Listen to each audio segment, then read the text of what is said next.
Hi everyone, my name is Megha Sharma. Welcome to my channel. और आज हम देखने वाले हैं फंक्शंस के बारे में। तो फंक्शंस को मैंने पार्ट बाय पार्ट डिवाइड करके रखा हुआ है। सो मैं नेक्स्ट अपकमिंग वीडियोस में आपको फंक्शंस के बारे में और भी बताऊंगी, बट इस वीडियो में हम फंक्शंस के बेसिक्स के बारे में देखेंगे। किस तरह से हम फंक्शन को क्रिएट कर सकते हैं, पैरामीटर्स क्या होते हैं, आर्ग्यूमेंट्स क्या होते हैं, रिटर्न वैल्यू क्या होती है, एंड मैनी मोर। तो ये सारी चीज़ें हम आज के वीडियो में कवर अप करने वाले हैं। And don't skip this video क्योंकि बहुत ज़्यादा इंपॉर्टेंट होने वाली है। अगर आपको बेसिक ही समझ में नहीं आएगा तो आपको आगे के कॉन्सेप्ट भी नहीं समझ में आएंगे फॉर श्योर। एंड वीडियो के एंड में मैं आपको लूप्स वाली वीडियो के जो क्वेश्चंस हैं उसके आंसर्स मैं बताने वाली हूँ, किस तरह से वो कोड्स को लिखना है और एग्जीक्यूट करना है। तो मेक श्योर आप इस वीडियो को बिल्कुल भी स्किप ना करो, क्योंकि अगर आपने मेरी लास्ट वाली वीडियो देखी है तो हो सकता है आपको कुछ कोड मैच करने हो या फिर अपना डाउट हो, तो वो आपको इस वीडियो में पूरा क्लियर अप हो जाएगा। तो स्टार्ट करते हैं। तो फंक्शंस को समझने से पहले हमारे हमारे दिमाग में सबसे पहले ये आता है कि फंक्शंस होता क्या है। तो functions are the block of reusable codes design to perform a specific task. तो फंक्शंस जो होता है वो ब्लॉक ऑफ कोड होता है, जिसमें मतलब एक ब्लॉक होता है, उसके अंदर हम कोड लिखते हैं, जो कोड जो मन चाहा वो कोड लिखते हैं, और जो आपका एक टास्क को परफॉर्म करता है। जैसे अगर मैं आपसे बोलूँ कि मैंने एक एरे आपको दे रखा है, चार पाँच पाँच छः नंबर्स का मैंने आपको एरे दे रखा है और सबको आपको ऐड करके लिखना है। ठीक है, तो आप क्या करेंगे, लूप्स चलाएंगे, उसके उसके बाद आप सम निकालेंगे एंड सम निकाल के मेरे को दे देंगे। अब मैं आपसे बोल रही हूँ कि मेरे को अलग अलग स्पेसिफिक जगह पे मेरे को मतलब मेरे अलग अलग एरे हैं और उन सबको तुम्हें ऐड करके देना है। तो अब आप क्या करोगे कि बार बार फॉर लूप चलाओगे, बार बार वो कोड को लिखोगे। ठीक है, बार बार आप फॉर लूप चलाओगे, from let i equals to 0 to length तक आप लिखोगे, और उसके बाद आप सम को प्लस करोगे। और ये चीज़ आपको रिपीटेडली करनी पड़ेगी, क्योंकि अब देखो, आप कर एक ही चीज़ रहे हो। आप कर एक ही चीज़ रहे हो, क्या कर रहे हो, सारे के सारे एलिमेंट्स को ऐड करके आपको आंसर देना है। ठीक है, लेकिन आपको वो कोड दोबारा दोबारा लिखना पड़ रहा है। तो वो कोड दोबारा ना लिखना पड़े, यहाँ पर हमारे फंक्शंस काम आते हैं। कि अब मेरे को जो कोड लिखना है ना, वो मैं एज इट इज़ एक फंक्शन के अंदर रैप अप कर देती हूँ। फिर उसके बाद मेरे को सिर्फ और सिर्फ वो फंक्शन को कॉल करना है। ठीक है, तो इतना बड़ा बड़ा कोड, मतलब जैसे पूरा लूप वगैरह बना रहे हैं, इतना बड़ा कोड मेरे को सिर्फ और सिर्फ एक लाइन में मेरा हो गया सेट। ठीक है, यहाँ मेरा सिर्फ एक ही लाइन में सेट हो गया कि जिसमें हाँ मेरे को सिर्फ और सिर्फ इन्वोक करना है। एक फंक्शन बनाऊंगी, उसके अंदर मैं लूप वगैरह जो मेरे को लिखना है, जो मेरे को फंक्शनैलिटी परफॉर्म करनी है वो मैं लिख दूंगी, और उसको मेरे को कॉल करना है बस। ठीक है, तो इसी वजह से मैंने यहाँ पे लिखा है रीयूजेबल कोड्स। तो मेरे को अब जहाँ जहाँ पर यूज करना होगा, मतलब जिन जिन एरेज के लिए यूज करना होगा, मैं वहाँ वहाँ पे उस फंक्शन को कॉल कर लूंगी। अब यहाँ पर अगर मैं कॉल बोलूँ या इन्वोक बोलूँ, आपको बिल्कुल कंफ्यूज होने की जरूरत नहीं है, क्योंकि दोनों के सेम मतलब है। Okay. Secondly, they can take input और parameters, process them and return an output. तो बेसिकली क्या होता है कि हर एक फंक्शन में कुछ ना कुछ इनपुट हम ले सकते हैं, उसमें कुछ प्रोसेसिंग होती है और फिर आउटपुट आता है। देखो, हम इस लाइन को इस तरह से समझ सकते हैं, जैसे कोई मशीन होती है। ठीक है, आप उसमें कुछ इनपुट डालते हैं एंड वो हमें आउटपुट निकाल के देता है। Just to take an example, जैसे आपके पास एक रिमोट कंट्रोल कार है ना, छोटे पे चलाया होगा या बच्चों के पास होगा, आपके पास एक रिमोट कंट्रोल कार है। तो आप क्या करते हो, उसमें बैटरी डालते हो, बैटरी या सेल डालते हो, और वो कार चलने लग जाती है। तो क्या है कि इनपुट आपका क्या है, इनपुट आपकी है बैटरीज, और आउटपुट क्या है कि वो चल रही है ना, it is moving. So it is an output. एक और एग्जांपल मैं आपको दूं, जैसे हमारे पास एक जूसर होता है ना, जूसर या फिर गन्ने के जूस वाली मशीन आप सपोज करके देख लो कि उसमें क्या होता है कि आप गन्ना डालते हो, शुगर केन डालते हो, और वहां से एक मशीन में, और वहां से आपको ऐसा गन्ने का जूस आता है। ठीक है, तो वो चीज देखो कि वहां पर वो जो मशीन है वो ऐसा फंक्शन आपके काम कर रही है। जो शुगर केन है वो एज एन इनपुट काम कर रहा है, और उसमें जो प्रोसेसिंग हो रही है, मतलब उसी शुगर केन को हम प्रोसेस कर रहे हैं, और उसके बाद हमें आउटपुट आ रहा है एज अ शुगर केन का जूस। ठीक है, तो वो एज अ आउटपुट है, वो हमारी रिटर्न हो रही है। अब यहाँ पर मैं रिटर्न यूज कर रही हूँ, इस चीज पर फोकस करना कि यहाँ पर मैं रिटर्न यूज कर रही हूँ, यानी कि हम रिटर्न यूज करने वाले हैं इन फंक्शंस। नेक्स्ट पॉइंट आता है functions helps to organise and use reuse the code, making the code maintainable. तो फंक्शंस जो हैं वो आपके मतलब अब आप खुद सोचो कि आपने एक फंक्शन बना दिया, अब उसको सिर्फ और सिर्फ आप कॉल कर रहे हो, तो इवेंचुअली आपका कोड ऑर्गेनाइज हो पा रहा है, आपका कोड मेसी नहीं हो रहा है, आपका कोड ऑर्गेनाइज हो रहा है, क्योंकि आपका इतने मतलब बड़े बड़े कोड्स को आपने कॉम्पैक्ट बना लिया, आपने सिर्फ और सिर्फ आपने कॉल करना है। ठीक है, तो जितना ज़्यादा आपका कोड कॉम्पैक्ट होगा, जितना छोटा कोड होगा उतना ज़्यादा ऑर्गेनाइज्ड होगा, है ना। जितना लंबा कोड होगा उतना ज़्यादा अनऑर्गेनाइज्ड लगेगा, जितना छोटा होगा वो उतना ऑर्गेनाइज्ड लगेगा, और उतने इजीली हम लोग मेंटेन कर सकते हैं उस कोड को। ठीक है, अब हम देखते हैं कि कौन कौन से टॉपिक्स आज हम इस वीडियो में कवर अप करवाने वाले हैं। And believe me, all the topics are super important, so don't skip this video, I am telling you. So how to make function works in a code, तो किस तरह से फंक्शंस जो है वो कोड में काम आते हैं वो हम देखेंगे। तो बेसिकली कोड में किस तरह से हम फंक्शंस को यूज़ कर सकते हैं, हम इसमें ये देखेंगे कि सबसे पहले हमें फंक्शन बनाना पड़ेगा, फिर उसको कॉल करना पड़ेगा, as simple as that. Second, हम देखेंगे पैरामीटर्स एंड आर्गुमेंट्स होते क्या क्या हैं। थर्ड, हम देखेंगे इन दोनों के बीच में डिफरेंस क्या है। फोर्थ, हम देखेंगे रिटर्न कीवर्ड क्या होता है, रिटर्न वैल्यू क्या होती है। नेक्स्ट हम देखेंगे आर्ग्यूमेंट ऑब्जेक्ट क्या होता है। एंड लास्ट हम देखेंगे फंक्शन होस्टिंग क्या होती है। एंड ये जो फंक्शन होस्टिंग है ना, ये इतना इम्पॉर्टेंट टॉपिक है, बहुत ज़्यादा इम्पॉर्टेंट टॉपिक है, क्योंकि इंटरव्यूअर्स पूछते हैं इसको, इस क्वेश्चन को। एंड अगर आप जावास्क्रिप्ट के इंटरव्यू क्वेश्चंस आप देखेंगे ना, तो उसमें होस्टिंग वाला पार्ट आएगा ही आएगा। मतलब कुछ टॉपिक्स ऐसे हैं जो इंटरव्यूअर पूछता ही पूछता है, कुछ पूछे या नहीं पूछे, लेकिन वो पूछता ही है। तो मेक श्योर आप इस वीडियो को बिल्कुल भी स्किप मत करो, क्योंकि इसमें मैं आपको होस्टिंग के बारे में बताने वाली हूँ कि होस्टिंग फंक्शन होस्टिंग क्या होती है। ओके, तो स्टार्ट करते हैं। अब इधर मैं अपना एक फ़ोल्डर क्रिएट करने वाली हूँ, दैट इज़ फंक्शंस, जिसमें हम फंक्शंस देखेंगे। एंड यहाँ पर मैं एक फाइल क्रिएट करने वाली हूँ मेन डॉट जे एस से। And don't confuse with this main dot J S, और मतलब ये आउटर वाली है मेन डॉट जे एस, और ये फंक्शंस के अंदर है मेन डॉट जे एस, आपको कुछ एरर नहीं आएगा। और अब मैं हेडिंग डाल देती हूँ फंक्शंस, और अब हम यहाँ पे फंक्शंस में आएंगे। ठीक है, तो सबसे पहले देखेंगे सबसे पहला वाला पॉइंट कि how functions works in a code. तो किस तरह से करता है, सबसे पहले हमें फंक्शन बनाना पड़ेगा, फंक्शन बनाने के लिए हमें फंक्शन कीवर्ड ही लिखना पड़ेगा। ठीक है, फिर उसके बाद हम प्रिंट माय नेम, जैसे मैंने एक फंक्शन क्रिएट किया और यहाँ पर मैं कंसोल करवा रही हूँ मेरा नाम। इसको आप ध्यान से समझना, इसको आप ध्यान से समझना। यहाँ पर मैंने फंक्शन बनाने के लिए फंक्शन कीवर्ड लिखा है। ओके, यहाँ पर फिर मैंने नाम लिखा है। अब नाम जो है फंक्शन का, वो आपका कैपिटल लेटर से स्टार्ट नहीं होगा, वो स्मॉल लेटर से स्टार्ट होगा। वो स्मॉल लेटर से हम इसलिए स्टार्ट करते हैं और कैपिटल से इसलिए स्टार्ट नहीं करते, क्योंकि देखो, आपने कंस्ट्रक्टर्स के बारे में नहीं पढ़ा है। तो कंस्ट्रक्टर्स जो होते हैं उसमें वो स्पेशल टाइप ऑफ फंक्शंस होते हैं जिसका नाम आपका कैपिटल लेटर से स्टार्ट होता है। अगर आप मेरी वीडियो फॉलो अप कर रहे हो, तो मैंने एरेज वाली वीडियो में बताया था कि हम वहाँ पर एरे कंस्ट्रक्टर को यूज़ करके भी एरे बना सकते हैं। तो वहाँ पर हम एरे कंस्ट्रक्टर को जब हम यूज़ करे थे, तो वहाँ पर ए हमारा कैपिटल था। तो सम अप करके मैं ये बता रही हूँ कि आपको फंक्शंस जो आप खुद से फंक्शंस बनाएंगे, उसका नाम आप कैपिटल से स्टार्ट मत करना, स्मॉल लेटर से स्टार्ट करना, क्योंकि कैपिटल लेटर्स जो हैं वो इंडिकेट करते हैं कि आपका ये कंस्ट्रक्टर है, ये फंक्शन नहीं है।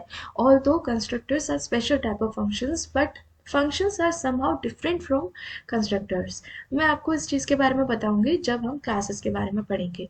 ठीक है, तो यहाँ पर आपके डिफरेंट डिफरेंट आप केसेस यूज़ कर सकते हो, जैसे कैमल केस हो गया, स्नेक केस हो गया, आप कोई भी कन्वेंशन यूज़ कर सकते हो। फिर उसके बाद हम लगाएंगे ब्रैकेट्स, एंड फिर उसके बाद हमारा ये ब्लॉक आएगा, है ना। ये आ गया आपका block, which is denoted by curly braces, और इस ब्लॉक के अंदर हम लिखेंगे अपना कोड। तो अब हमने फंक्शन तो बना दिया, अब मुझे इन्वोक करना पड़ेगा।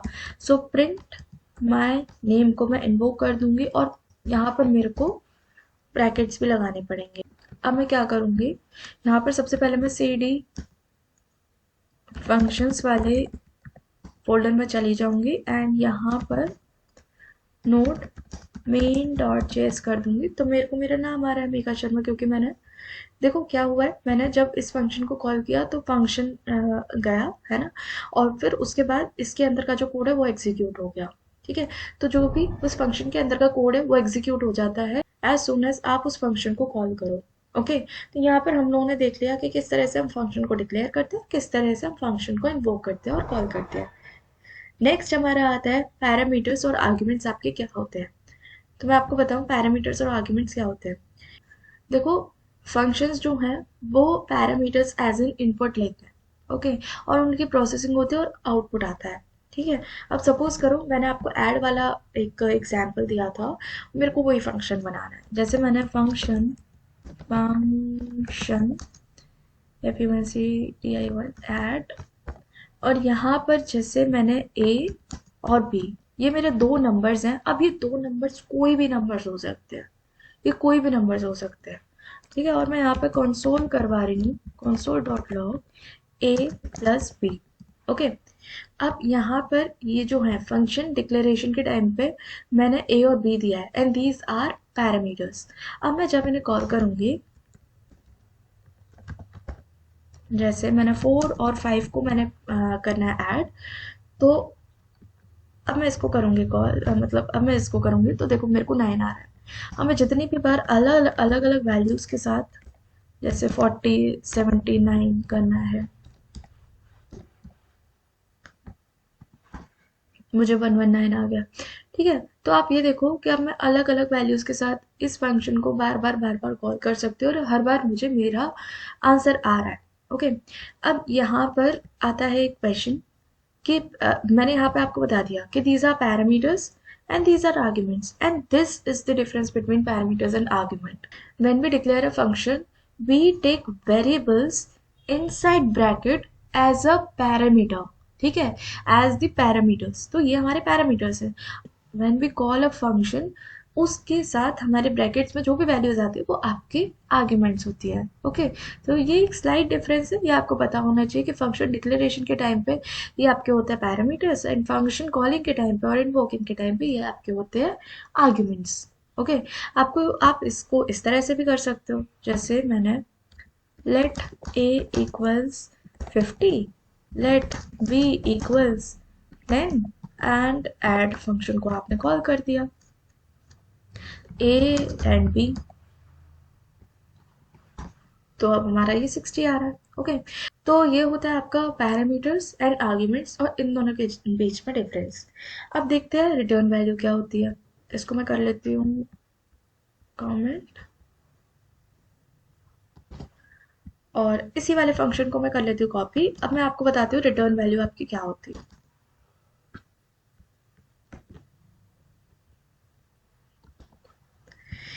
सपोज करो मेरे को, मैं जब भी फंक्शन को कॉल कर रही हूँ मेरे को हमेशा ही प्रिंट होके आ रहा है, लेकिन मैं नहीं चाह रही हूँ ये प्रिंट होके आए। मैं चाह रही हूँ कि इसका जो आंसर है वो मैं कहीं और स्टोर कर दूँ, किसी और वेरिएबल में स्टोर कर दूँ, फिर उसको लेटर ऑन जब मेरे को प्रिंट करना होगा मैं तब प्रिंट करना चाहूँगी। तो उस केस में मेरे को रिटर्न करना होगा ओके ए प्लस बी। ओके, तो यहाँ पर अब मैं जैसे इस ऐड फंक्शन को कॉल करूँगी, तो मैं जैसे मैंने 4 और 5 के लिए मैंने कॉल किया, तो मुझे आंसर नहीं आएगा, मेरे को 9 नहीं आएगा अनटिल अनलेस मैं इसको कंसोल नहीं करूँगी। तो जैसे मैंने कॉन्स्ट आंसर इक्वल्स, एंड उसके बाद अब मैं कंसोल करूँगी इस आंसर को, तो मेरे को मेरा आंसर आ जाएगा। ये देखो 9। ठीक है, तो यहाँ पर हम लोग रिटर्न तब यूज करते हैं जब हमें किसी वेरिएबल में आंसर को, मतलब जो भी आपका रिटर्न आने वाला है इस फंक्शन से, उसको हमें किसी वेरिएबल में स्टोर करना होता है और लेटर ऑन हमें बाद में यूज करना होता है। एंड मैक्सिमम टाइम पे आप रिटर्न ही यूज करने वाले हैं। अब देखते हैं आर्ग्यूमेंट्स ऑब्जेक्ट क्या होता है। यहाँ पर मैं हेडिंग लिख लेती हूँ, आर्ग्यूमेंट्स ऑब्जेक्ट क्या होता है। देखो, जैसे मैंने एक फंक्शन बनाया, ऐड फंक्शन ही बनाया, और इसके अंदर मैंने कोई भी पैरामीटर्स पास नहीं करे हैं। अब मैं क्या कर रही हूँ, जैसे मैंने एक लेट सम नाम का मैंने एक वेरिएबल क्रिएट किया, एंड मैं for let i equal 0, i smaller than arguments dot length i plus plus, and यहाँ पर मैंने सम में ऐड कर दिया आर्ग्यूमेंट्स ऑफ आई एंड यहाँ पर मैंने प्रिंट कर दिया है, मतलब रिटर्न कर दिया है ये सम को। ओके, अब मैं क्या कर रही हूँ, इस ऐड फंक्शन को मैं कॉल कर रही हूँ और यहाँ पर मैं पास करने वाली हूँ 1 2 3 4 5। ओके, और इसके आंसर को मैं स्टोर कर लेती हूँ और यहाँ पर मैं आंसर को प्रिंट कर देती हूँ। पहले मैं आपको दिखाती हूँ ये हुआ क्या है। अम,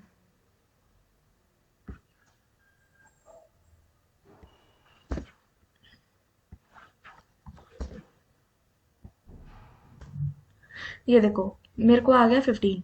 ओके, यहाँ पे देखो क्या हुआ है। आर्ग्यूमेंट्स ऑब्जेक्ट क्या होता है, आर्ग्यूमेंट्स जो है वो आपका एज अ एक्ट करता है एरे की तरह, बट एरे नहीं होता है, वो एरे नहीं होता है। ठीक है, तो यहाँ पर ये देखो, सपोज करो आपको पता नहीं है कि कितने सारे एलिमेंट्स होने वाले हैं, अब कितने भी एलिमेंट्स हो सकते हैं। अब वहाँ पर आप ए बी सी डी आप कितने डालोगे एलिमेंट्स, आपको नहीं पता है। ठीक है, तो यहाँ पर हमारे आर्ग्यूमेंट्स ऑब्जेक्ट काम आते हैं। अगर हमें पता नहीं है कितने आर्ग्यूमेंट्स आने वाले हैं या फिर यूजर यूज करने वाले हैं, तो उस केस में हम आर्ग्यूमेंट्स का यूज करेंगे। अब ये चीज़ मैंने सेम टू सेम वही करा है कि जैसे हम एरे के एलिमेंट्स को ऐड करते हैं, वही मैंने सेम टू सेम चीज़ करी है। और देखो आर्ग्यूमेंट्स हमारे यहाँ पे एरे की तरह ही एक्ट कर रहा है, बट एरे नहीं है, it is not array, it is object. ठीक है, और लास्ट में हम सम को रिटर्न कर रहे हैं। ओके, यहाँ पर हम सम को रिटर्न कर रहे हैं, मतलब ये जो पूरा प्रोसेस के बाद जो भी आंसर आएगा वो मैं उसको रिटर्न कर रही हूँ। और फाइनली अब मैं आंसर वेरिएबल में स्टोर कर रही हूँ, मेरे को मेरा आंसर आ रहा है। तो मैं लेटर ऑन कितने भी एलिमेंट्स में डालूँ, कितने भी मैं वैल्यूज़ को कितने भी आर्ग्यूमेंट्स में डालूँ, मेरे को मेरा आंसर आ जाएगा। ओके, उसके अकॉर्डिंग मेरे को मतलब पैरामीटर्स लगाने की ज़रूरत नहीं है। तो ये होता है हमारा आर्ग्यूमेंट्स ऑब्जेक्ट का बेनिफिट्स। ओके, नेक्स्ट हम देखते हैं फंक्शन होस्टिंग क्या होती है। देखो बहुत ज़्यादा इंपॉर्टेंट है एंड ध्यान से देखना है इसको। फंक्शन होस्टिंग क्या होती है, इसको मैं हेडिंग भी डाल देती हूँ, होस्टिंग। देखो फंक्शन होस्टिंग में क्या होता है, जैसे सपोज करो मैंने एक फंक्शन बनाया ऐड, और वो रैंडमली कोई दो नंबर्स को ऐड कर रहा है। मैंने डायरेक्टली कंसोल करवा लेती हूँ 2+3। ओके, और यहाँ पर मैं इस फंक्शन को कॉल कर देती हूँ। अब आप मुझे ये बताना, ये चलना चाहिए या नहीं, कमेंट्स में बताना। खैर देख लेते हैं, ये देखो हमारा बराबर चल रहा है, ये देखो हमारा बराबर चल रहा है, हमें 5 आंसर आ रहा है। ओके, 2 और 3 को ऐड करके मेरे को 5 आंसर आ रहा है। फंक्शन होस्टिंग का मतलब ये है कि जब आप फंक्शन को डिक्लेयर करते हो, उससे पहले ही आप कॉल कर देते हो, तो वो आपका वर्क करेगा, आपका एरर नहीं देगा। This is the basic definition of function hosting, है ना। क्या होता है, जावास्क्रिप्ट इंजन इसको बैकग्राउंड में क्या करता है, इस फंक्शन को ऊपर लेके चला जाता है बिफोर कॉलिंग, बिफोर इन्वोकिंग। इसको ये ऊपर लेके चला जाता है, जहां पर ये इन्वोक हो रहा है उससे पहले लेके चला जाता है। तो इसी वजह से हमें ये एरर नहीं आता है। ठीक है, बेसिकली बोलते हैं हम लोग फंक्शन होस्टिंग, जिसमें जावास्क्रिप्ट हमें ये कैपेबिलिटी देता है कि हम फंक्शन को कॉल कर सकते हैं बिफोर डिक्लेयरिंग। हमने बाद में डिक्लेयर किया और फंक्शन को हमने कॉल पहले कर लिया। Okay, so this is function hosting. अब देख लेते हैं हम लास्ट वीडियो के क्वेश्चंस जो मैंने आपको प्रैक्टिस के लिए दिए थे। एंड यहाँ पर आप टैली कर सकते हो, और क्या एरर आ रहा होगा या फिर क्यों एरर आ रहा है या फिर आंसर नहीं आ रहा है, तो वो आप देख सकते हो वो क्यों नहीं आ रहा है। ओके, सो पहला क्वेश्चन था write a program to print table of any number. तो हम ये किस तरह से करेंगे, देखो मैंने जैसे फॉर लूप लगाया, let x equals 1, x smaller than and equals to 10, x plus plus. Okay, and उसके बाद अब मेरे को कंसोल करना है। यहाँ पर मैं टेम्पलेट लिटरल्स यूज कर लेती हूँ। एंड जैसे मेरे को जिसकी भी टेबल लिखनी है, जिसकी भी टेबल मैंने लिखनी है, मैंने वो टेबल ऑफ वेरिएबल में स्टोर कर दिया है, टेबल ऑफ इक्वल्स, जैसे मुझे 5 की टेबल लिखनी है, यहाँ पर मैं करूँगी ये 5, सॉरी टेबल ऑफ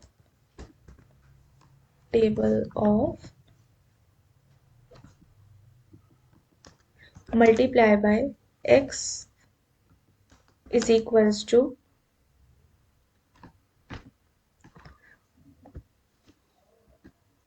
सॉरी, इस तरह से नहीं आएगा, ये आएगा इस तरह से, multiply by x is equals to table of multiply by x। Okay, अब मैं इसको रन करके दिखाती हूँ आपको। तो मेरे को देखो पूरी 10 तक टेबल आ गई है, और जिस तरह से मैंने बोला था 5 multiply by 1 equals 5, 5 multiply by 2 equals 10। Okay, तो इस तरह से हमें टेबल आ गई है। So this is how you can approach this question, और it is up to you whether you want to use this template address or not, but it makes the code more easier to understand, because you only have to do is put this dollar sign and put your variable inside this curly braces, और that's it। ठीक है, तो इस तरह से आप ये question आप अप्रोच कर सकते हो। And let's jump on to the second question, which is write a program to print numbers up to 50, but fizz if the number is divisible by 6, and buzz if the number is divisible by 5, and fizz buzz if the number is divisible by both 3 and 5। तो लगाते हैं भाई लोग, let x equals 1, x is smaller than and equals to 50, x plus plus, and यहाँ पर if x divided by 3 equals 0, मतलब x को अगर हम 3 से x 3 से डिविजिबल है, देन मैंने कंसोल करना है फिज।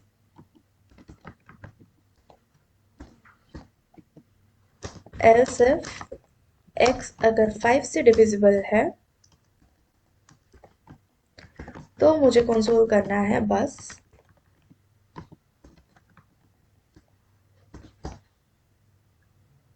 एल्स इफ x अगर मेरा 3 से भी डिविजिबल है एंड x2 है मेरा 5 से भी डिविजिबल है, तब मुझे करना है फिज बस, एंड ये कंडीशन आपके पहले आएगी और वो कंडीशन आपके बाद में आएगी। ओके, क्योंकि आप खुद देखो, अगर कोई भी वैल्यू जैसे 45 आपका 5 से भी डिविजिबल है और 3 से भी डिविजिबल है ना, तो अगर देखो 3 से देखो वो पहले चेक करेगा 3 से डिविजिबल है, हाँ जी डिविजिबल है, तो फिर प्रिंट कर दो, है ना। तो अब ये यहाँ पर आएगा ही नहीं, इस कंडीशन पे हमें फिज बस कभी नहीं मिलने वाला। तो हमें फिज बस लेके आने के लिए हमें ये वाली कंडीशन पहले ही ऐड करनी पड़ेगी जो दोनों से डिविजिबल है। तो उसके लिए आप फिज बस ये प्रिंट कर दो। ओके, जैसे मैंने यहाँ पर इसको ना करके इसको यहाँ पर कर दिया है, इसकी जो कंडीशन है इसको यहाँ पर डाल दिया है, और इसकी कंडीशन जो है वो मैंने इधर कर दिया। ओके, एंड अगर इनमें से कुछ नहीं होता है तो मेरे को सिंपली ये नंबर प्रिंट कर दो, दैट्स इट। और अब इसको करके देखते हैं।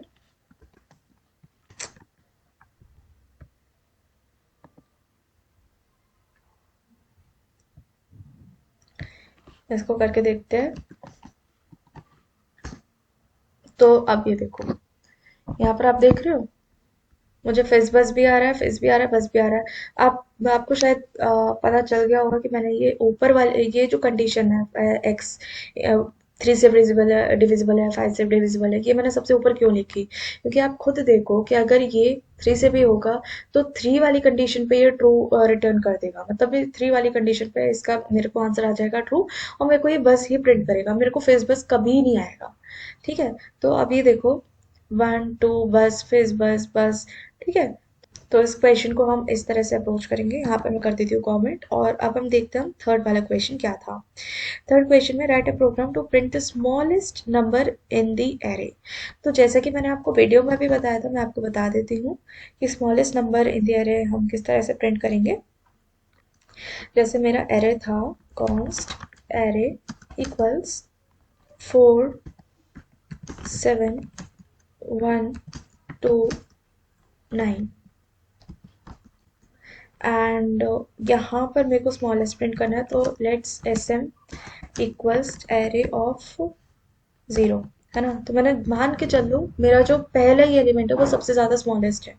अब मैं क्या करूँगी, फॉर लूप चलाऊंगी, let i equals one, one से चलाऊंगी, आई स्मॉलर देन एरे की length and i plus plus. Okay, and अब मैं देखूंगी इफ अगर मेरा कोई भी एरे का एलिमेंट अगर मेरा स्मॉल से छोटा है तो मेरी स्मॉल की जो वैल्यू है वो आप बना दो एरे ऑफ आई। सिंपल। अब यहाँ पर मैं कंसोल करवा सकती हूँ अपनी स्मॉल की वैल्यू। ओके, एंड यहाँ पर मैं ये देखो, वन, वन हमारा स्मॉलेस्ट नंबर है and you can see here also. Okay, तो इस तरह से आप इस क्वेश्चन को अप्रोच कर सकते हैं। अब देखते हैं हम अपना next question, write a program to print the numbers up to 50 and string if the number is even and odd if the number is odd। Okay, तो यहाँ पर मुझे क्या करना है, 50 तक नंबर प्रिंट करना है। Let x equals to 1, x smaller than and equals to 50, x plus plus. Okay, and मुझे कंसोल करना है, सिंपली टेम्पलेट लिटरल्स में यूज कर लेती हूँ और यहाँ पर मैंने x डैश एंड हमें कंडीशन भी लगानी पड़ेगी, if x is divisible by 2, यानी कि वो फिर इवन है। इवन के केस में मुझे प्रिंट करना है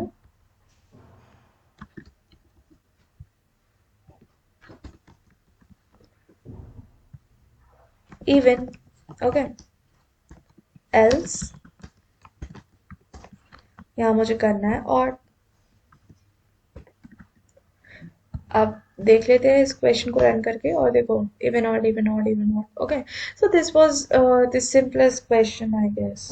okay, next and last question हम देख लेते हैं, which was write a program to find the average of numbers in the array।